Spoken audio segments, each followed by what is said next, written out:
So we're here at Mario Herrera Jr., InsideTheStar.com. Mario, let's go ahead. Let's dive into some Cowboys, my dude. Cowboys sit at 8-3. Cowboys have been doing quite well over the past month or so. From what you have seen, Mario, based on the offense, where has this thing turned around? What has the offense done in the past month and a half that they were doing differently when they were struggling? Well, I think it starts, you can take it straight from the horse's mouth. Dak Prescott says he feels more comfortable with the offense. And we could see early on in the season, you know, these new concepts of the Texas Coast offense, if you will, you know, Cowboys version of the West Coast. Dak seemed to be hesitant. And that's not the kind of play that has gotten him to the reputation that he currently has in his 8th year in the league. You can tell that it's after the 49ers loss, that embarrassing 42-10 loss in week 5. That's where you really saw the offense turn the corner. And you're seeing Brandon Cooks get more involved. You're seeing Kevontae Turpin get more involved. You're seeing Jalen Tolbert get some snaps. And, you know, Ferguson and Schoonmaker up the seams. And it just really, what it is that Prescott is being able to just play loose, it seems now. They kind of taking the reins off a little bit, giving him a little more control with the offense. He has a lot of power to audible, change the play at the line.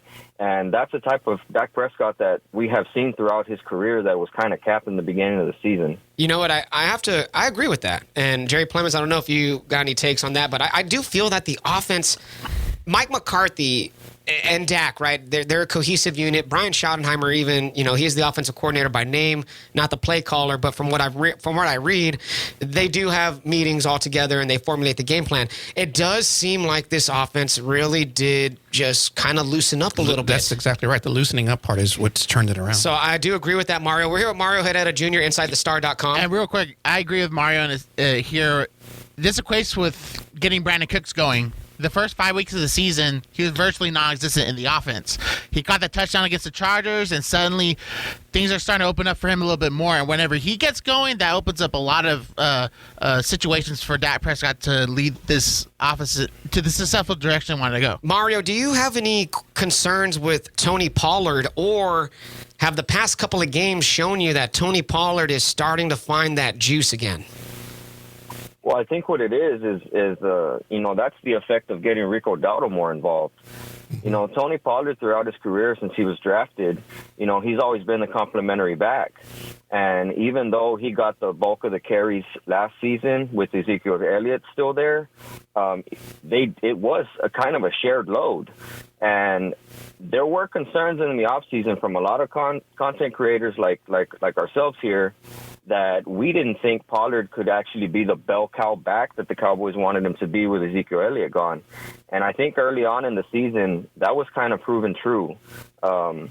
His yards per carry average is down. His rushes per game is down even as the Cowboys have been throwing the ball more. But if you notice in the past few weeks, ever since Rico Dowdle's been getting some more carries, you have seen the explosiveness come out of him again that has been lacking early on in the season. Hey, Mario, so we've been down this road before with this team. They look good. They play good teams, and they struggle. We're looking at a wild card spot, possibly, unless the Eagles falter.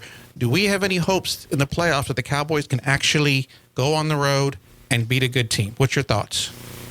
As far as the seeding, we got to be realistic here, guys. Remember we played this game last year where the Eagles were sitting with one loss. They were sitting with one loss, you know, with you know, almost 3/4 of the season gone by, and we're thinking, well, if we can win all our games and they can lose 2 or 3, we'll catch them. Look, the Eagles are a good team, all right? They are 9-1 for a reason. They just knocked off the Chiefs. They have knocked off the Dolphins in their high-powered offense. They get to go against Josh Allen and the Bills tonight, who have been struggling. I don't see any reason they won't leave this week 12 not being 10-1. And we have to really start thinking about locking up that 5th seed.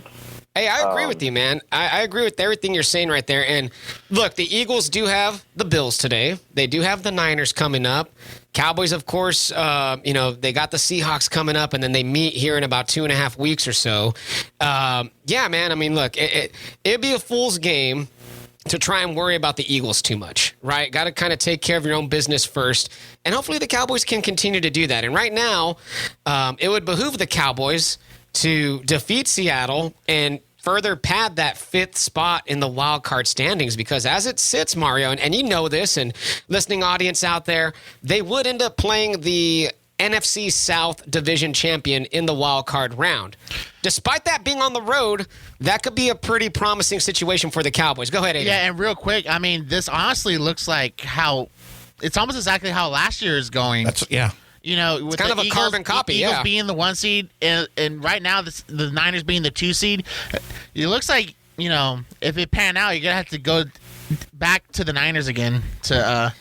Well, we'll tackle that when we get there. I will say I do want to get your thoughts, because there's always a lot of debate amongst Cowboys fans and non-Cowboys fans, and even between Cowboys fans, as far as how Dak.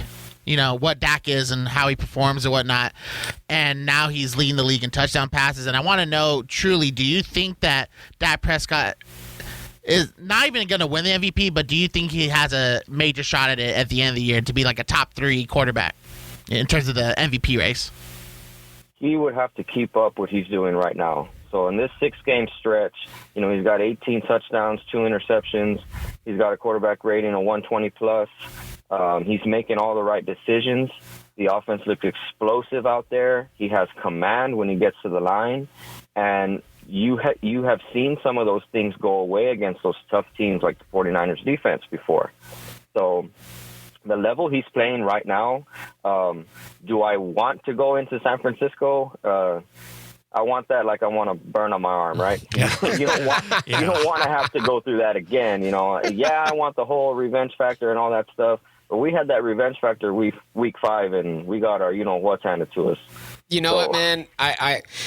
I like the path of least resistance. Mm-hmm. You know what I mean? And if along the way we don't have to go to San Francisco and have to conquer that beast, so be it, right? You just want I think in the end we all just want the Cowboys to kind of have a nice smooth path if it does work out like that. But then again, it is the NFL, and each and every game going forward is going to be pretty tough. Our question of the day, Mario, Cowboys are 8-3. We know the 6 games coming up: Seattle, Eagles, at Buffalo, at Miami, home against the Lions, and then on the road at the Commanders, the Commies, to finish the season. 8-3 right now. How do you forecast the rest of the season going? Give us a final record for the Cowboys.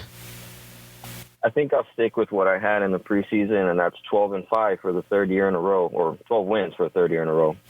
Which is not bad. No, it's not bad. I mean, when's the last time a Cowboys team did that?